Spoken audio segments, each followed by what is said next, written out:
Today, we're going to be painting Tyranids from the new Leviathan box set as we look at how we can approach collecting a brand new army and painting them in bite-sized chunks. Let's get into it. It's tabletop. Dave's busy outside rooting around in the boxes for extra bits for the project he's working on. So I'm going to go start building these spine gaunts. Then I think it'll be about time to start basing everything, which is going to be a whole undertaking as well. So I'm looking forward to that.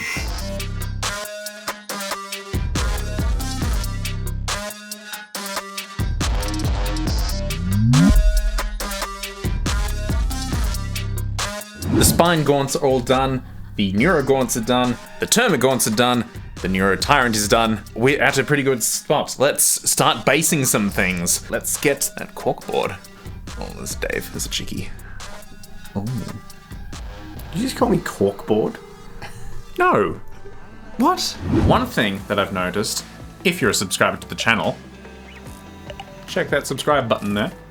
Very good. In my previous videos, I tried to get some zest into the really old Tyranid models by reposing them and even bending some of the plastic to make them more dynamic. But these new models don't even need that. They are actually on angles and different poses, and that's really cool to see. I think that's my favorite thing in this whole box so far, apart from the leapers, which are just really, really cool. I'm going to assemble the bases separately, but then the question is, how do I attach them nicely so they don't just fall off the corkboard? Well, that's the reason we left the little pegs on that would go into the base holes otherwise. So what I'm going to do is actually get just some skewers. I'm just going to cut them so they're a little bit thinner than the pegs themselves, so they'll fit in snugly. And then I'll be able to use this basically as a hole punch, just punching in all over the bases where I want the models to be affixed. Easy. So I've just finished basing all of the termagants, only half of them really, and I'm going to magically pull my hand away because I wiggle out back here. This didn't work quite as well as I thought because it just sort of shoves the corkboard into the hole. I think if you just make the first poke with a normal skewer and then just sort of gouge a bit out with a knife, that is actually quite a bit faster. So there's one learning part for everyone at home and myself. Okay, we've based pretty much all of the things I'm going to work on at the moment, except for one very important model. The Neurotyrant. Huh. Now it's time to do his base. There isn't a lot of room. All of my bases are sort of, you know, an urban area that's sort of been upheaved as the Tyranids emerge underneath. But I want to use the insinuation that the psychic powers from the Neurotyrant have sort of cracked and created this crater from the force field around him. So I'm gonna have a little attempt at that. Let's go.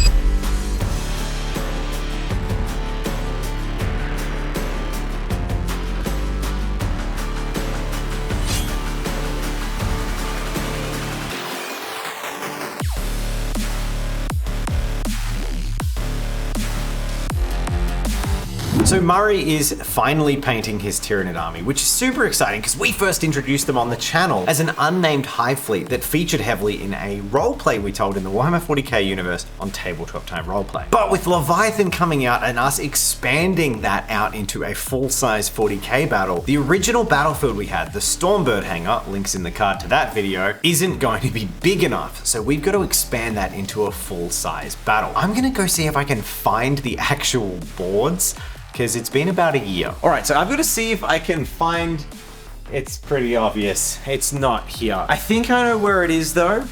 I'm pretty sure it's been handled by top men.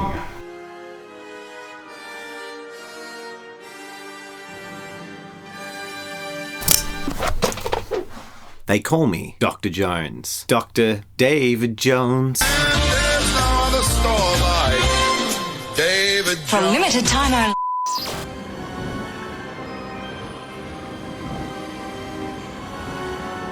These are the lost archives of Tabletop Time. There's an orc table up there.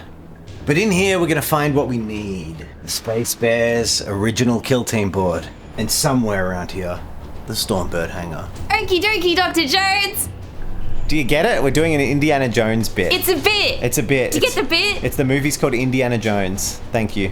Okay, so I've used advanced technology and put all my Tyranids on a piece of wood and some tape. So they're ready to spray. A lot of people will aerosol prime their models. That makes a lot of sense. You prime your models so the paint will stick to the primer rather than the plastic that it doesn't really like. I'm going to start with a blue undercoat because we have colors now in priming. It's not just black and white, which is really cool. Usually then you would go and just start painting by hand or using an airbrush or something. Because this is an army and I want it done ready, fast, and look really vibrant, striking on the battlefield, I'm going to keep using aerosols. I'm going to go in with a red after the blue and then a lighter blue, just like that. And this will give this really cool artistic variance and subtlety into a whole army really quickly, which would take you hours otherwise. Once all that's done, I'm basically just highlighting with a paintbrush. That's a lot of time saved and will get you quick results really nicely.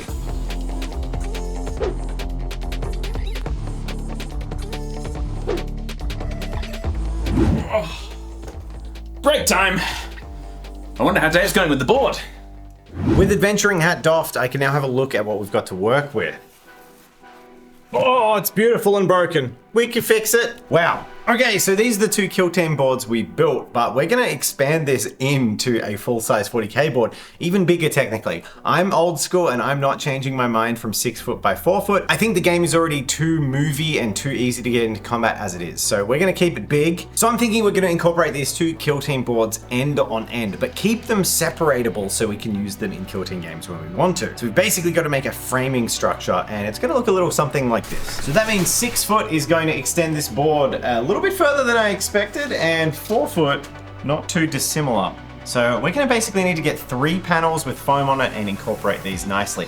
I do think that naturally it makes sense that this bit of ruin that we originally found the Tyranids in, now apparently super close to a Stormbear base, it's fine. So it's time to go to Bunnings Warehouse! So we usually get the 3mm MDF because it's a little bit thinner and a lot lighter, but given that these builds of the kill team boards are cut straight to the table, I think we want the 6mm today for that extra support so the board doesn't bow. I've just discovered that Bunnings has discontinued the foam, the insulation foam. They no longer make it.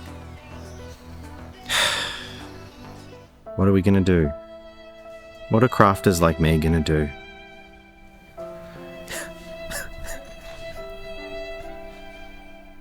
So some of the things we're gonna have to do on this board is extend this road around, matching the elevation of the kill team board to the ground floor. I reckon we could have some little turrets or defensive emplacements at the entrance. That'll look really nice. In the roleplay we had a base, a little bunker and base that the archaeologists operated out of. So having a nice bunker taking up part of this area, maybe hexagonal, probably not looking like a squiggle, but I think filling out this quadrant of the board will look really nice. And in the middle, we could even use the Crash Stormbird. We can create a dugout in this part of the board, and we can use this Stormbird as a prop with some flaming smoke effects, and we can kind of do double duty with it. I think it's gonna look awesome. And unfortunately without the foam, that's about as far as we can take it today. I'm really excited to plan this out, and we'll be doing the full board upgrade in another video, so stay tuned for that. But for now, let's see how Murray is going with those Tyranids. Now it's time to start painting, and as I said, we can just go straight to highlighting and having fun painting the carapace all over the model. I'm going to start highlighting the skin, and then we'll go straight into doing the carapace. So if we have any spillover,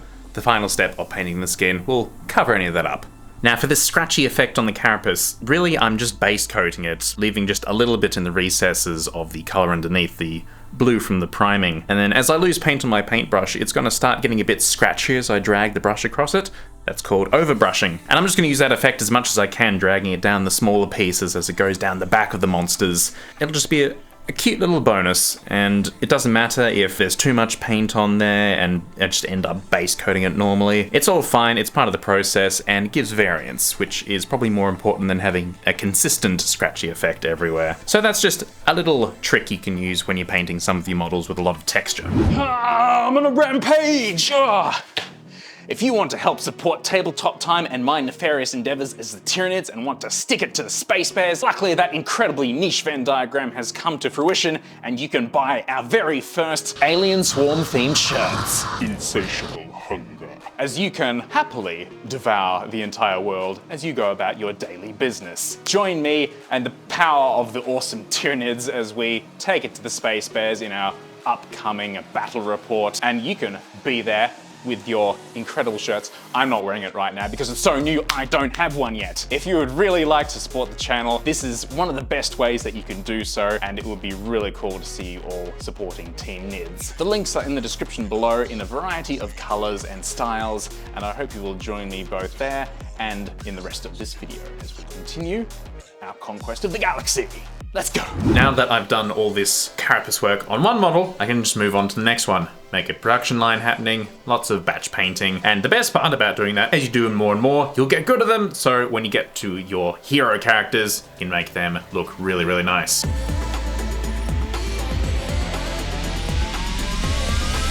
We're up to doing all the fun little details, all the teeth and nasty claws and all those little gribbly, slimy bits. And here we have one of my original Hormagaunts. We can see that I've got these really nice striking jade claws here. Woo! I need to do that with all these. I'm going to continue that color because I think that's really nice. I'm just going to use that on all the teeth and the tiny claws. But stuff like the spine gaunts have got that missile they're launching, and that'll be a really nice focal point to pick out in that jade color. And then after that, I'm going to use a pink contrast to just liven up all the red fleshy areas that I've sort of already established with that primer. Once again, it's doing a huge amount of work for me. And then I can just highlight it, make it look really glossy and yuck. We paint the eyes a nice bright burning yellow as the hive mind glares through each one of these little creatures. And I think we're done. No, basing in snow.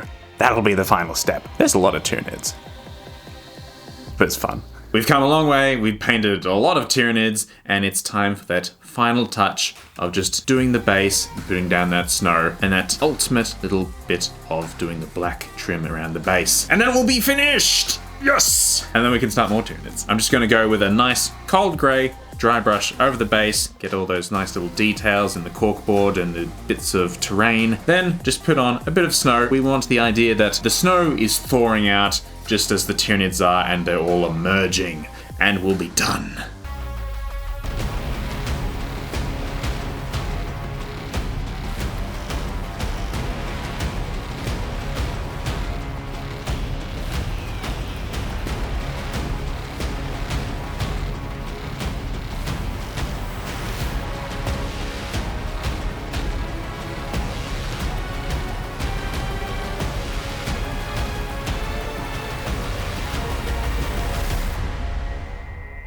As we observe these wonderfully prickly, slimy, and spiky Tyranids going past us in our epic reveal, I would like to say a huge thank you to all of our patrons. It's you that let us produce this sort of content twice a week and effectively let us live the best job ever. If you're interested in joining our club, we have an amazing Discord server where you can see what everyone else in the community is up to, share thoughts, opinions, work in progresses, final products, and even join in on our monthly mini review where you can send in your current works, whether they be finished or not, get some feedback and wow us with your incredible creations. It's an absolute blast and definitely a highlight of every month for us. So the links are in the description below, and if you happen to bump the subscribe button on the way down, I won't tell anyone. And here we are at the end with our representatives from each of the new squads.